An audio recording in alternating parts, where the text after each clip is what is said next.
everyone. Welcome to Conversations with Sekani, a podcast for people in their 20s who are trying to figure out life and not get lost along the way. Most people don't fail financially because they lack ambition. They fail because no one ever taught them how money actually works. Today's guest is changing that. Paris Woods is a best-selling author, education leader, and financial freedom advocate whose work has helped over 120,000 readers take control of their finances. Her latest book, The Student Guide to Financial Freedom, gives young people a real-world roadmap to build wealth, avoid debt trap, and create a life of freedom early. With over 2 decades of experience in education and a background from Harvard and UT Austin, she's seen firsthand how a lack of financial knowledge quietly holds people back. Today, we have Dr. Woods. Welcome to Conversations with Sekani. It's a pleasure to have you here. Yeah, thank you so much for having me. And thanks for the lovely introduction. All right, you're welcome. So, yeah, heads up, we're going to be diving a little bit into your 20s, right? Mhm. Okay, so yeah, take us back to your 20s. What did you understand about money at that stage of your life?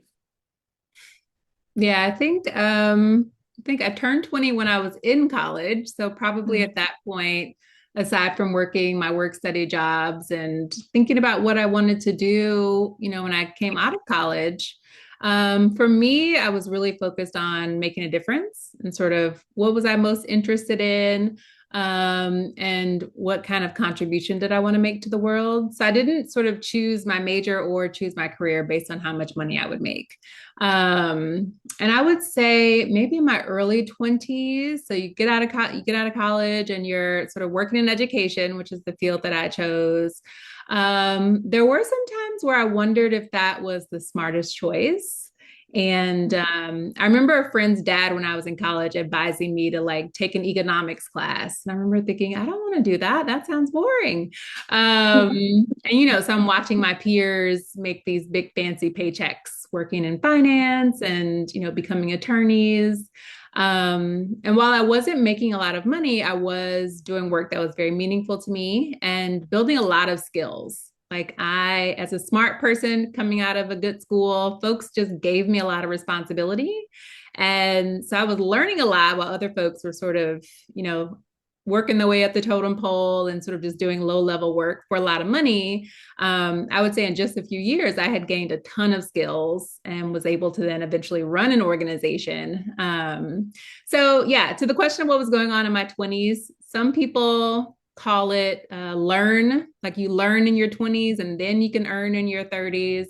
I don't think I was intentionally doing that, but when I look back on it, I'm like, that's what happened. And I definitely benefited from at least the career choices I was making in my 20s. Wow. Yeah. Okay. So that's new. Learn in your 20s, earn in your 30s. That's the first time I'm hearing that. And I think it's interesting, right? It's interesting. So what I've learned so far is it's okay to learn, even if you're not earning, because my generation, right? We all want to earn in our 20s. I don't think we really focus on learning, right? But we need to understand that learning is a skill and this would eventually help us later on in life, just as you've said, or just as you did. So thank you so much for that one. And moving on, right? Were there financial mistakes or lessons you learned early that shaped your perspective today? Oh, plenty. Yeah. So I was doing a good job learning, but I was not doing a good job managing the money that was coming in. Mm. And I think the biggest mistake was just taking on debt. Right. So as soon as I finished college, I bought a brand new car and, took that out on like financed it. I was using credit cards to cover expenses and sort of basically spending more than I was bringing in. And, and for grad, undergrad was free for me, but then I went to graduate school and I took out that tuition and loans. So the biggest mistake I made at that age was thinking that loans were normal, that this is how you pay for things, and not realizing that eventually you're going to have to pay all that money back. And, that limits what you can do with your money later. right? When you realize, okay, I've got to get out of debt if I want to have a savings cushion, if I want to start investing and moving forward financially, this debt is just pulling me back, pulling me back. So yeah, if I could go back and change anything, I would not have taken on $1 of debt and would have just kept learning and earning and spending within my means, and then eventually saving and investing instead. Right. So wow. Spend within your means and don't take on debt.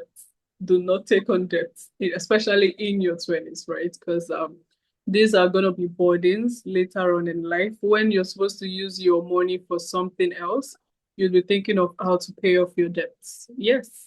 That's the Mhm. that's the lesson I took from that. And yeah, thank you so much for it. And moving on, right? I want us to do a deep dive into what you do now.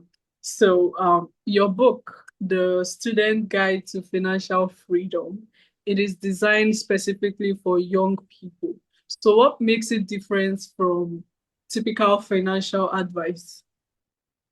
Yeah. When I was younger, I was reading personal finance books, right? And Mhm. starting in high school, I remember reading Rich Dad, Poor Dad, which everyone loves. I was reading Susie Orman. And I think, one of the things that maybe failed me as someone who's pretty smart, I went to Harvard and all this, reading these books and trying to implement them was that they make things that are complicated seem easy, right? And the idea of becoming a real estate investor, like so many folks are like, yeah, that's the easy path to wealth. I'll just buy properties and I'll rent them out. Like that's actually not easy. And there's a lot of analysis that goes into selecting properties. It's easy to lose money doing any of these strategies. It's not easy to make money. It's not easy to build wealth. And I think that was maybe the mistake. That's probably what was so appealing about those books and why they sold so well. It's because they made something complicated seem easy. But here we are decades later after those books came out, and we don't have, we should see an entire generation having built wealth following those strategies, and that's not what we're seeing. So, part of the gap that I wanted to fill with my book was, first of all, to tell the truth about how money works, what is easy, what's not, what's challenging, but also, it doesn't require all of these hard approaches to money. Like there are actually just a few very basic, simple things that if you start in your 20s, by the time you're in your 40s, like I am, you will be wealthy. And it doesn't require you having to go get a mentor or having to read a bunch of books or try to figure this stuff out. You could do that if you want. Like if it's fun for you and you want to like actually go down a rabbit hole and get into real estate, just realize like you're actually having to invest time and build expertise in this thing. It's not easy. And this is someone who owns real estate, who owns a business. Like all the things I learned, I had to go do them and had to figure some things out. And so if I could go back and tell my younger self what not to waste time on and what to do instead, I would say avoid debt because that's making you move in the wrong direction. Make sure you have some savings built up for emergencies so you don't have to get in debt when an emergency happens. And then I would say start investing in the stock market in total stock market index funds. So not trying to pick individual stocks, which is a great way to be wrong. It's hard to be right. And instead, just invest in the market because the market is constantly going up over long periods of time. We know the market always goes up. And that's becomes the safest way, the safest place to put your money once you understand how that works and how sort of these long time horizons benefit you in the end. If you're in your 20s and you do those three things, by the time you're in your 40s, you will be wealthy, period. That's just the truth, you know? Okay. Okay. You just gave us a gold mine, right? Mhm. You just told us that one thing to make us wealthy later on in life. And yes, thank you so much. And I was thinking, right? You've worked with students for years. So what do you think Mhm. are the common financial mistake you probably see amongst those young adults? Yeah. Outside of doing those three things that I just named, Mhm. I think that, the first maybe truth or the first thing to realize about money is that it's useful for things beyond purchases.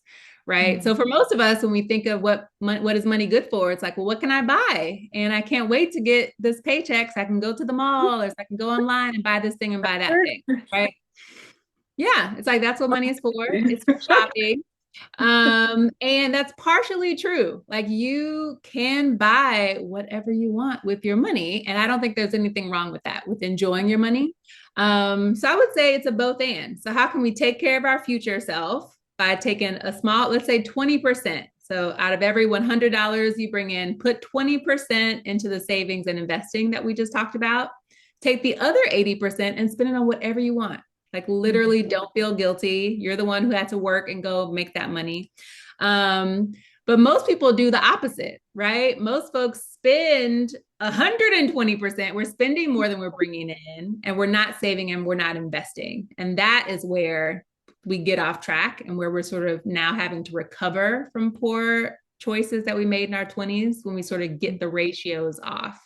So, in the Student's Guide to Financial Freedom, I show a couple of different scenarios. You could start at saving and investing 20%, but I also show you what could be possible if you saved and invested 70%, right? And there are people who do that and retire at age 30 and literally can spend their life traveling and spend their life doing fun projects, right? So depending on what your goals are, your savings rate should match that. And then once you hit your savings rate, you can spend the rest on whatever you want and you can enjoy it. Okay, so when you were looking about spending, I was like, uh-oh, guilty. I'm guilty. I'm guilty. But yeah, it's thank you because I feel like I've learned a lot. And one can actually decide to strike a balance, right? You can Mm-hmm. spend 50 now and then save 50 for later. That way you can start enjoying now and still enjoy later on in life. So yes, that I think for those people who are probably thinking what I'm thinking right now. You guys can do 50-50. Okay. So yes, thank you so much. And yeah, I want us to talk about what you do now, right? So what are you currently focused on right now in terms of impact and the work you're building? Yeah, so I am a full-time author today. So I have two books released and still writing. And in addition to sort of the author work, part of the Student's Guide to Financial Freedom, I'm thinking about other ways to help students get this information, really internalize it, really implement it. So we're doing some work with teachers on building financial literacy curriculum that is beyond sort of the typical how to open a bank account, how to write a check, but how do we actually build freedom? How can we use money as a tool for freedom? So we're doing some curriculum work as well, and I go around and speak to young people.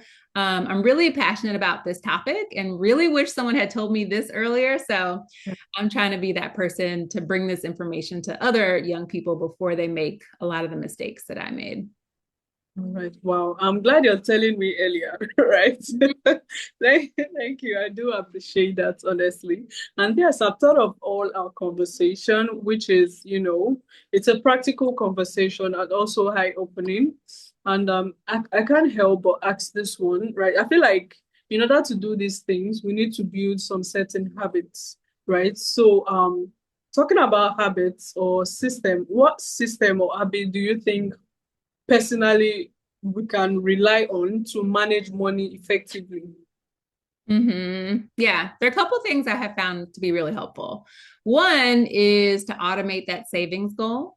So once you decide the percentage of your check that you're going to save, either I would do it directly from payroll, like how you put your direct deposit, put a separate direct deposit for the savings so you never see that money. And if you can't do that, then immediately when you get paid, the first thing that goes out the door is your savings. Just put that in a whole other bank. So we've got to automate that because it's too easy to spend it if it's sitting in the same account. I think the other piece is how do we make sure we don't spend more than we earn? And that's really hard because all of society right now is making it really easy to overspend. It's easy to sort of swipe a credit card or whenever we swipe a card, we don't really experience the money leaving. So it's easy to spend more than we normally would.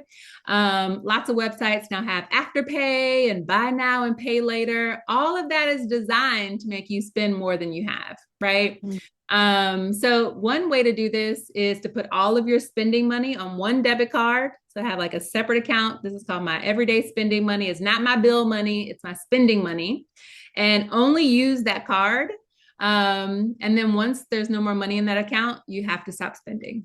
You have to say, okay, whatever I want to buy, I can buy it. I just got to wait till I get my next paycheck.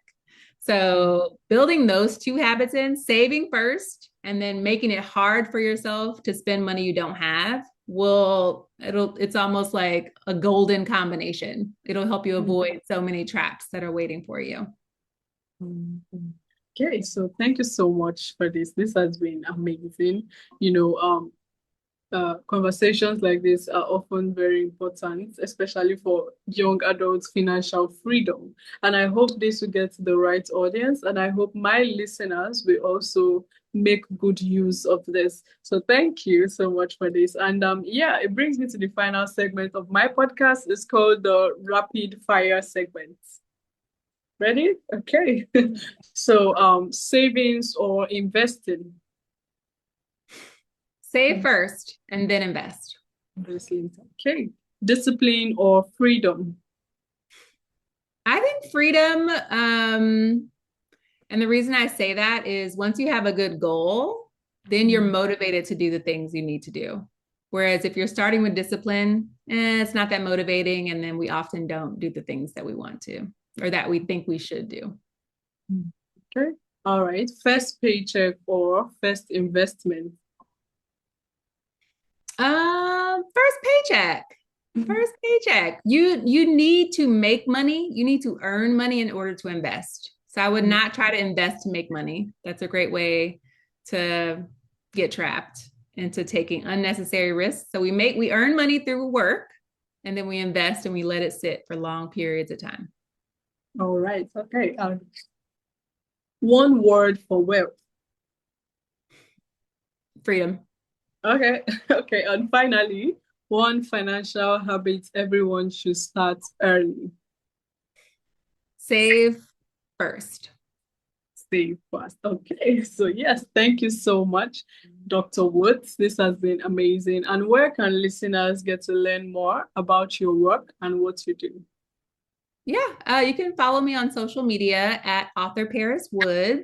And definitely pick up the Student's Guide to Financial Freedom. It's available on Amazon and wherever books are sold.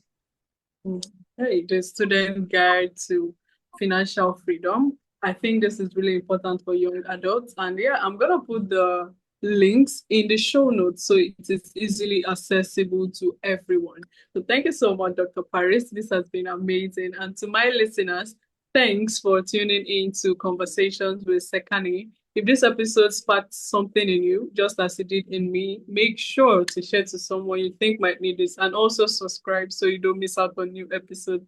Thank you, Dr. Paris. Do have a wonderful day. Thank you. You too.